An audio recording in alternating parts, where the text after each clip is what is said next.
د غزني اندړو ولسوالي هغه چې د تیر دولت د پرځېدنې تر وروستیو ساګانو د جګړو په اورجنو سیلیو کې د وچ بوټي په څیر یو او بله خوا اړخ بدلاوه.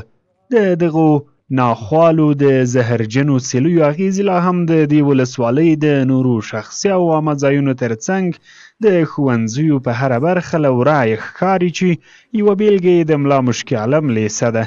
د ملا مشکي عالم لیسه چې د بنسټ ډبره یې 15 کاله وړاندې ایښودل شوي لا هم د زده کړو لپاره خوندي چاپیریال نه لري.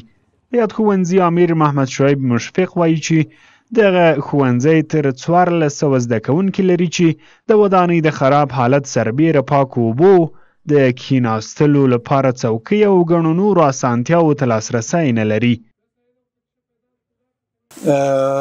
د ملا مشکي عالم لیسه چې دا تقریبا 1400 شاوخوا شاګردان لري. ډېر جدي ستونزې موږ لرو چې زموږ تعمیر چې کوم موجوده تعمیر ده او هغه تاسو په صنفونو کې وګرځېدلست دی هغه بیخي قابل د استفادې نه دی.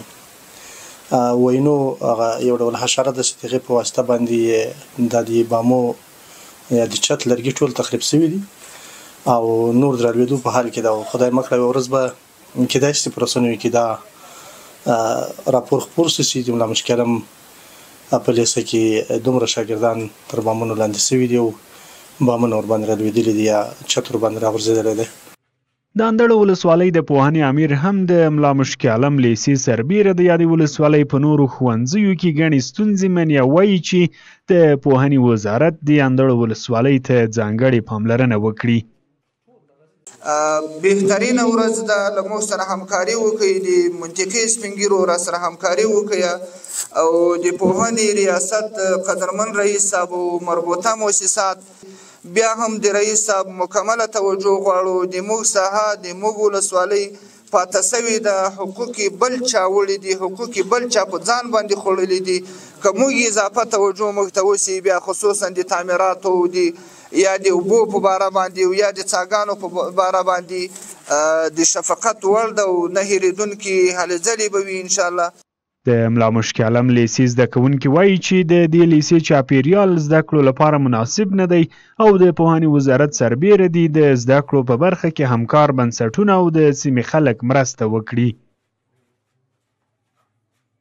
دا په داسې حال کې دی چې د ملا مشکي عالم لیسې سربیره د اندړو ولسوالۍ د نظروال او په ګیرو ولسوالۍ کې د 3 نورو ښوونځیو لپاره د څه باندې 53 میلیونه افغانیو په ارزښت ودانۍ جوړیږي چې 6 درسي خونې، یوه اداري خونه او د اوبو مجهز سیستم به ولري.